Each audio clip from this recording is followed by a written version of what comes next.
نحمده ونصلي على رسوله الكريم أما بعد أعوذ بالله من الشيطان الرجيم بسم الله الرحمن الرحيم ولا تقولوا لمن يقتل في سبيل الله أموات بل أحياء ولكن لا تشعرون۔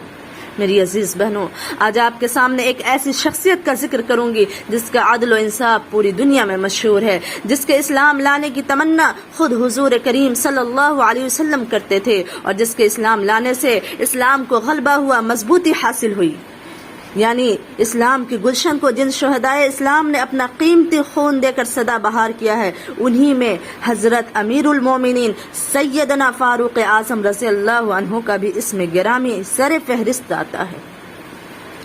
آپ کی عدالت، شجاعت آفتاب بن کر آسمان میں چمکی ہے اور اسلام کو مہتاب اور عالمتاب بنا دیا ہے۔ آپ کو ہمیشہ یہ آرزو رہا کرتی تھی کہ اے مولا کریم، مجھے اپنے راستے میں شہادت کا درجہ نصیب فرما۔ چنانچہ آپ سفر حج سے واپس آ رہے تھے کہ راستے میں کنکڑیوں کا بستر بنا کر لیٹ گئے۔ آسمان کی طرف دیکھا تو چاند اپنی دھیمی دھیمی کرنوں سے پورے صحرا کو روشن کر رہی تھی۔ آپ نے اس کو نظر جما کر دیکھنا شروع کر دیا۔ چاند پر مختلف کیفیتیں وارد ہوئی، کبھی چاند چھوٹا ہوا، کبھی بڑا ہوا، اور آپ رات بھر اسی منظر کو دیکھتے رہے۔ جب صبح قریب ہونے کو آیا تو حضرت فاروق اعظم رضی اللہ عنہ چاند کو دیکھ کر آپ دیدہ ہو گئے، رونے لگے اور آسمان کی طرف ہاتھ اٹھا کر دعا مانگی، الہی مجھے بھی اس چاند کی طرح مختلف ادوار سے گزرنا پڑا ہے۔ اب میں پوری دنیا کو عدل و صدق کی روشنی دینے کے بعد محسوس کرتا ہوں کہ میرا قوہ کمزور ہو گیا ہے، میری طاقتیں گھٹ گئی ہے، ہڈیاں ضعیف ہو گئی ہے، اب میں بار خلافت کا بوجھ نہیں برداشت کر سکتا۔ الہی میں تیرا عاجز بندہ ہوں اور میری خواہش ہے کہ مجھے اپنے دوستوں کے ساتھ جگہ نصیب کر دے۔ چنانچہ حضرت فاروق اعظم رضی اللہ عنہ کی یہ دعا قبول ہوئی اور شہادت کا اثر ظاہر ہونا شروع ہو گیا۔ ابو اللؤلؤ جو مغیرہ بن شعبہ رضی اللہ عنہ کا غلام تھا، ایران کا مجوسی تھا، آتش پرست تھا، آگ کا پوجا کرنے والا تھا، وہ ہر وقت فاروق اعظم رضی اللہ عنہ کی فتوحات کی خبروں سے کڑتا رہتا تھا۔ خصوصاً امیر المومنین کے دور خلافت میں ایرانی فتوحات کی خبروں نے تو اس کے دل و دماغ کو جلا کر بھسم کر دیا تھا۔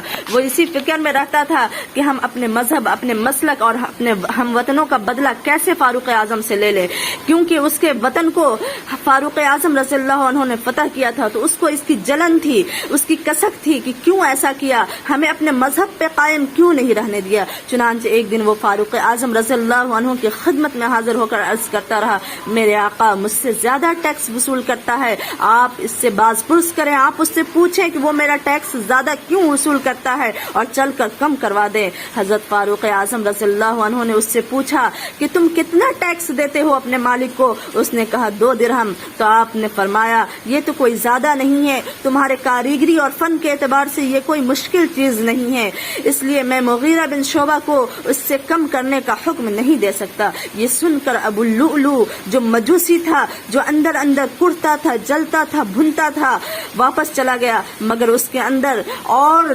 سینے میں حسد اور جلن کی آگ بھڑکنے لگی۔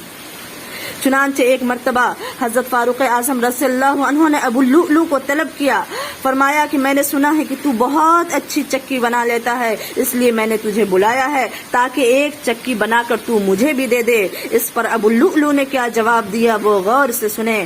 اس نے کہا کہ میں آپ کے لیے ایسی چکی تیار کر کے دوں گا جس کی شہرت مشرق و مغرب تک ہوگی۔ اس سے اس کی مراد یہ تھی کہ میں اپنی تلوار کی کاٹ سے آپ کے تن بدن کو ٹکڑے ٹکڑے کر دوں گا اور یہ واقعہ مشرق و مغرب میں شہرت حاصل کرے گی۔